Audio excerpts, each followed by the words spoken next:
Hey, what's up, y'all? It's Aries. Thank you for tapping in with your friend over here where the red phone resides to discuss season 2, episode 2 of our beloved Found. I'm so glad to be rocking it out with the red phone fam again for another season.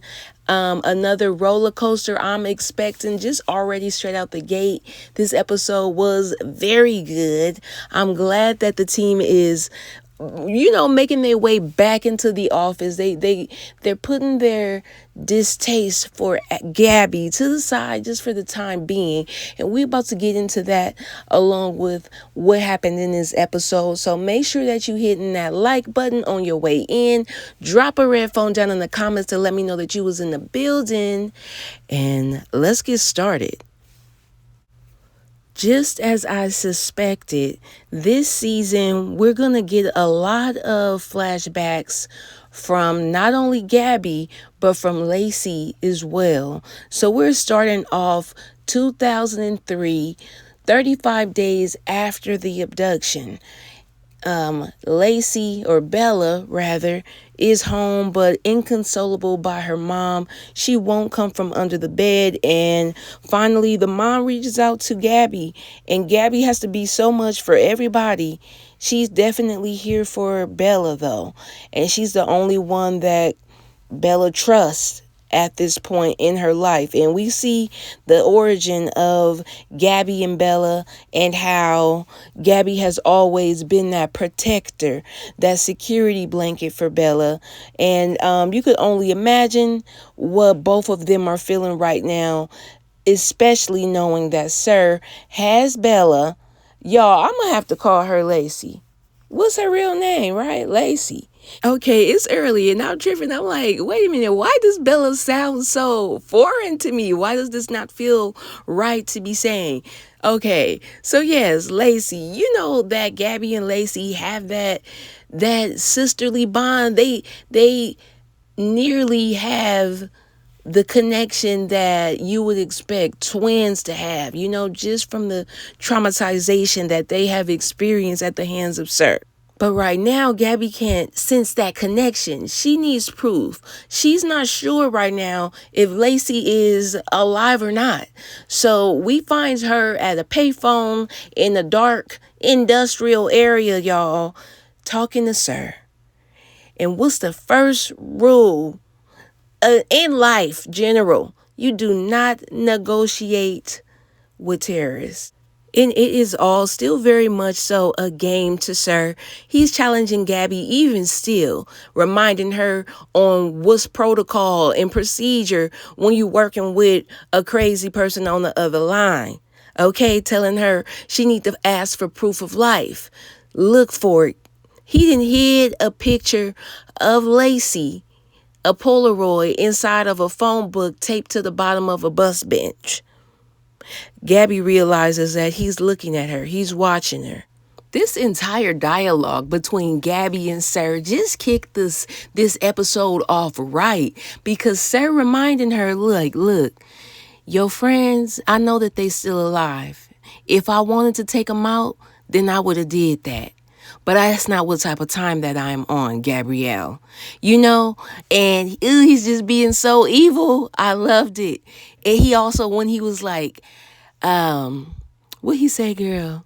He was like, Gabi tried to trigger him and ask him, like, oh, you say you don't be taking people out. What about your mom? And he was like, Gabrielle, I'm not in the basement anymore. I'm in your world. And ain't nobody that you love safe right now, because I'm out in these streets, okay, with a vengeance, because I asked you not to end us. And since you did, you disobeyed me. Now you have to suffer. Speaking of suffering, we get to our next scene, and we have a wounded Sir and Lacey strapped in, hands behind her back, beat up, scarred up, bruised up, battered. Okay, I feel so bad for our girl. But Sir come in, and she starts to question him, asking him where he's been, reminding him that her friends are going to find her. That's what they do. And he's so tired of this lady. He's like, girl, shut up. Okay, you are not Gabrielle. And everybody knows that I was the one solving the cases. He said, Bella, Lacey, whatever you call yourself, girl, you are pathetic. All while he's trying to, I don't know, what was he trying to do with that wound and reaching his hand? Was he trying to give himself stitches? Talk about pathetic and irony and the pot calling the kettle black. Okay, so I think this is when Lacey realized, you know what? I don't really have much value here. How can I make myself useful? You know, her wheels had to been turning, because if she's offering to help him with these stitches, he's going to have to trust her, and she's going to have to prove that she can be trusted. Come on, Lacey, play these cards, girl. I see you. I know what you're thinking. I feel like you're putting together a master plan. So she offers to help Sir. And when she does, a tear, she blinked the most, I don't know, it was a beautiful cry. She blinked that tear of pain out, and it just was like, dang, I felt that. I love to see people cry, or actors really, just to feel the emotion, and that was carried out in this scene for sure.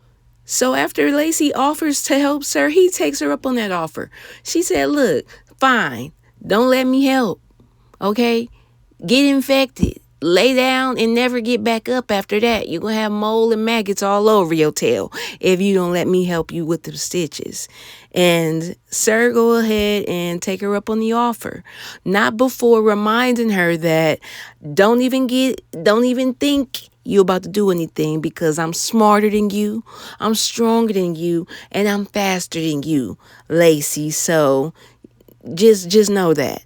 But the whole time that she trying to give him the stitches, it was just like he was in such utter disgust that I don't know. He just couldn't even stand for her to be touching him. He couldn't stand to be giving her this much power over him, because really she could have, even though he may not have. I'm just imagining, y'all, and I got distracted. She could have put that needle up his wound. You know, it might just have made him mad. Like, it would probably not have been enough. But like I said, she has to play her cards right. She got to earn the trust. She's showing him, look, I ain't going nowhere. You know, I'm going to let my friends find me. Just untie me. So just as they're about to get the stitches going, why did Lacey try to talk slick to Sir and talk about, you know, you may be faster and stronger than I am, but you're the one that's wounded. Boy, the way that he jumped up and put her back in them zip ties, I couldn't even blink that fast. Like, he really snatched her up and strapped her up so quick and let her know, like, girl, you are not Gabrielle. You are disposable. Not before Lacey took a needle and tucked it into her sleeve. Maybe that was her whole plan all along, was to get a hold of something sharp that she could get out of the zip ties. I don't know. Girl, you just should have did the stitches and kept your mouth closed, because you got out of the zip ties. Now I can only imagine how painful it's going to be to poke and prod with that damn curved needle, you know, on your wrist. Like, be careful whatever you do, I guess, Lacey. You got a bigger problem at hand, because Sir let her know, like, girl, you want to be asking me where I've been at? Look at me. I'm filthy. I've been out all night digging a hole for you. So while you questioning me, you want to be threatening me, I'm 10 steps ahead of you and all of your crew. That's really how he was coming. I'm 10 steps of you and all of them. All three of y'all. So next we meet up with Gabi and the crew at the M&A office, and Gabi lets the team know that she has proof that Lacey is alive. And right off the bat, Margaret calls BS, not necessarily BS, but she called Gabi out like, you've been talking to him, huh? Like, girl, how you have proof that Lacey is alive all of a sudden? And Gabi's like, look, I didn't just flat out call him, but the clues led me to a payphone that led me to calling him. Gabi lets the team know that Sir's plan is to make her suffer for the rest of her life, like playing this sick cat and mouse game that keeps her on edge just until one of them are no longer here with us. You know, this is how far he's willing to take it. And Gabi believes that she has to play along for the safety of Lacey and the recovery of Lacey as well. So Margaret ain't for it. Don is seeing the light. Zeke I don't know what Zeke feeling. He okay, but Lacey is also his love interest, y'all. So just imagine how he feeling. Even though I wasn't here for that because I felt like they had a more familial bond, brotherly and sisterly type vibe I was getting from them. But hey, it ended up being something. So that he's willing to do whatever it takes to get her back. So I feel like if I didn't catch it while I was watching it, I could definitely see Zeke being on the side of playing Sir's game just for the sake of us getting Lacey back safe and sound. So we catch our first case when Detective Shaker comes in and lets the team know that, hey, I know y'all looking for Lacey right now, but I'm desperate. I really need y'all help. An infant was just abducted shortly after mom delivered her. And not only that, but the baby is sick. So the team comes to the conclusion that this is what Lacey would want. Lacey wouldn't want any cases to fall by the wayside because they searching for her. So the team agrees to go and meet up with the mom. And this is what I love about the series Found, because they address those topics that will otherwise go unnoticed, such as the Black infant mortality rate, such as the way that Black people are treated in the hospital environment. And yeah, I don't want to trigger anybody because I am low-key feeling triggered. I have definitely experienced this on my own, not necessarily during childbirth, but just the hospital experience, being told that you don't feel your pain or just feeling the lack of care from a care provider. And you can feel that. You can definitely feel when, hey, this person does not care about me and what's going on with my body or what I'm telling them right now. So just a reminder for everybody to advocate for themselves and to stay on top of your health, because it might not be somebody else to do it. You might not have a care provider that actually cares for who you are as a person to look out for you and put you up on what's going on with your body and to take you serious. So Gabi and the ladies head over to the hospital to talk to the mom and the family, get their side of the story. You know how this goes. Gabi do the talking, and usually the spidey senses over here will Margaret do the walking, except for they not tingling right now. She looks totally out of sorts. She looked discombobulated and confused. She like, wait a minute, what? She trying to zoom in and none of it is making sense. Because I even thought while watching this, like, wait, what is Margaret picking up on? Like, nothing was clicking. And Gabi questions Margaret about it, like, hey, how come you couldn't sense that she was in distress and had a wound, all that? Margaret's like, I don't know. I'm broken. And you broke me. Look, Margaret been giving it to Gabi this episode, and we are only in the first couple of minutes of the show. You know what I'm saying? Margaret told her earlier at the office, how can we trust you to do this with Sir? We can't trust Sir. We can't even trust you. I said, let her have it. Let her have it. And Gabi gonna take it. She said, look, I understand how you feel. That's what you know that Gabi's used to negotiating with crazies, because the way that she de-escalated the situation, like, look, you valid. I accept it. But let's move forward and get back on the mission at hand. So, yeah, basically, Margaret broken, y'all. And Gabi, it's all your fault.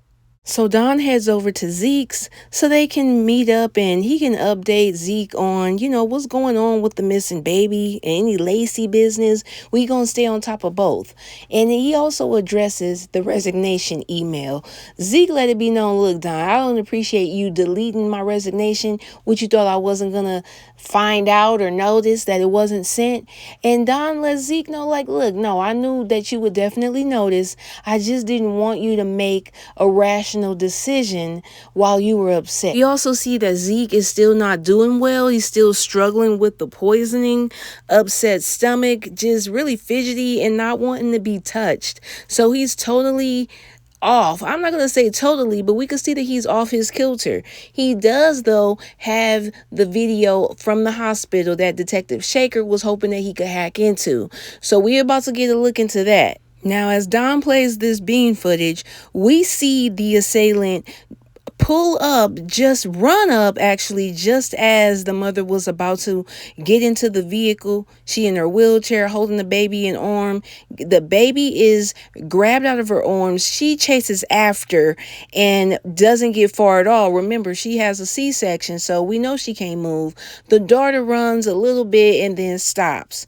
So we head over to the hospital after we get this video. We don't have any way of using facial recognition, but we can use body height and build to kind of begin to build a profile on who done took this baby. And as we get to the hospital, we talking to the mom. I was noticing the emphasis on her, the way that she was talking about the oldest child.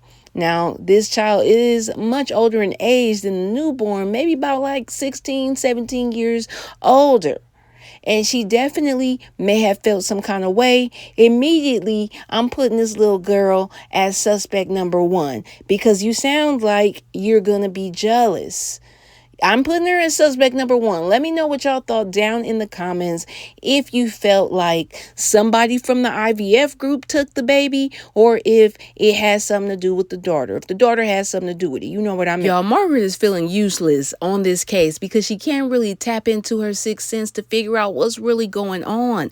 Like I said, her spidey senses ain't tingling, but it feels like they actually are coming back because she notices a man come in. She picks up on some facial features and immediately recognizes him to be Hugh's brother, Sir's brother, and this man comes in, doesn't seem to be a threat. And he lets them know that, hey, I heard you was looking for Lacey and my brother, and I'm down here just to try and help as best as I can. He really didn't say that, but that was just the vibe that he was giving. And what I loved about this scene was that Margaret was picking up on him and he was picking up on her. Immediately noticed that she was grieving and just struggling with keeping it together at the moment. He's a grief counselor. So I want to just say, based on that alone, this might be a good guy. It also means that he done been schooled and put through some type of training to manipulate. Potentially, he could use his powers for evil. Is all I'm saying. We know who his family is. Now, this was hilarious. When Zeke got on the screen to give Margaret an update, he immediately noticed this man and was like, Margaret, do you need me to call security? Do you need me to call the police? Like, you know what? Before you even get that far, Hugh's brother, I think his name is Christian, he noticed this area on the map and started pointing out that, hey, I've been there. That's a special place to Hugh. You on to something. You hot. Keep it up. You know what else you need to keep up, Zeke? You need to go ahead on and run a background check on this man because really nobody from Sir's family is to be trusted. I think this is all the family he has. With that being said, they got the same DNA. Trust but verify. Proceed with caution. Any other advice anybody has for the M&A crew when it comes to trusting Hugh's brother? Drop it down in the comments for the team because I want to see what y'all feeling about this man. So while the hunt for Lacey continues, we also got to find this baby. And Lacey has done her due diligence by convincing Sir, you're right, we needed you to solve all the cases. So go ahead on, do what you do with Gabi, do the dance as Margaret said. Y'all need to get in touch so that y'all can find this child. And that's exactly what happens. Gabi looking around, waiting on the payphone to start ringing. She sit down on the bench and Sir makes his way. He emerges from the broad daylight, y'all. So after Sir gloats and taunts Gabi for just a moment or two, he proceeds to basically give her the information that she needs to solve this case and find the baby. It's somebody that's close to the mother. Who don't want this baby to be around? Who's jealous? Who's going to be missing out? Like I said, y'all, I got the daughter as my number 1 suspect. It's almost as if Sir had something to do with this himself because all he do is blame Gabi for not figuring it out. It's easy. You should have got this one by now. But you're surrounded by idiots, Gabrielle. Gabi's like, it's not the idiots that I'm surrounded by that's throwing me off. It's your ass. Okay, and nonetheless, it does help us move a step closer to finding the little baby Rain. So back at the office, Zeke is questioning Margaret, trying to pick her brain and find out if she feels like Sir's brother is somebody that we can trust. And she gives him all of the reasons why, everything that she's picked up on. And he quickly reminds her like, hey, Margaret, your Margaret vision is back. I was like, I like that Margaret vision. And it definitely is back because we watch a video of the abduction of baby Rain once again. And we notice that Raya, the older sister, is not really giving it her all for her to be a track star. For her to be a runner and a track star, she stopped short and just kind of bent over and act like she was trying to catch her breath. Margaret peeped that 2 and 2 are not adding up to 4. And no sooner than she does the guy, the friend of the family, walk in with little baby Rain, saying that, you know what, this was all a plan that Raya set up because she was jealous and we just was going to get the baby to a good family. We didn't know she was sick, so here she is. Meanwhile, we have Dawn and Gabi over to the mom house, and they're trying to figure out where dad is because he's their suspect number 1. They have no idea what just didn't transpire down at the office. So we realize that Raya was all the mastermind of this stupid plan from the jump, and now she's trying to take herself out with carbon monoxide poisoning. Now, I don't know, why didn't this garage just have that little red handle, the emergency handle, right? They got Don up there sawing and pulling on the garage, and it didn't look like the girl was gonna make it. And honestly, I don't know. The episode ended and I do not know if she made it or what the consequences were for her, because all we saw was the reuniting of little baby Rain and her mom and dad at the hospital. And of course, the press are there. There's another press conference being held, and Sir is locked in. He's looking for Gabi. He's trying to get a glimpse of his girl, and he notices somebody else instead. Okay, he sees his brother at the press. Why? This really made me so mad because it was a rookie move. They should have told him at this point, look, you need to stay out of sight. Why are you even there? That's why I feel like, are you here with good intention? Or are you there to tip off your brother? Because when Sir saw this man, he absolutely went ballistic and started saying, he'll know, he's gonna know. So what that mean? You know, me and Lacey are going to have to get up out of this house because he's going to point them in the right direction. And so now that Sir's leaving, I feel like this man he's up to no good. Y'all let me know what y'all think down in the comments. And this was so stupid of Lacey. That's why I said, girl, you're not Gabi, okay? You are not Gabi, and you may truly be stuck as your 9-year-old or 10-year-old self, because this was something so dumb that only a child would do. You gonna take this moment where this man is demonstrating rage and anger to think you about to run up, like at least wait until he left. You have a way out now. We see her taking her feet from the ropes. We see her bloodied wrist where she using that needle to break herself out of the zip tie. How, I don't know, because to me it looked like Debo trying to break a chain with a brick with that little ass needle and them thick ass zip ties. Nonetheless, Lacey has freed herself and decides that right when Sir acting a fool, she gonna make a run for it and end up getting knocked out. Didn't make it 10 feet before she was laid out on the floor again. Sir's brother being at that press conference really gave him the advantage over the police and Gabi, okay? Because we see Trent burst in the door with Gabi and Lacey is nowhere to be found. The house is in shambles. It looks like another struggle has ensued. And the next thing, honestly, that they need to be looking for is this hole that Sir dug up, because Lacey, if it wasn't for the sake of you being a main character in this show, girl, I will say that your days are numbered. But realistically, we might end up spending all season searching for Lacey alongside any additional cases that we happen to catch at Mosley and Associates. This episode was so good, y'all. Let me know what you thought about the recap and the episode down in the comments. And let me know what you're looking forward to in the next 20, that's right, 20 episodes that we have of this season 2 of NBC's Found. And I will see y'all in the next one.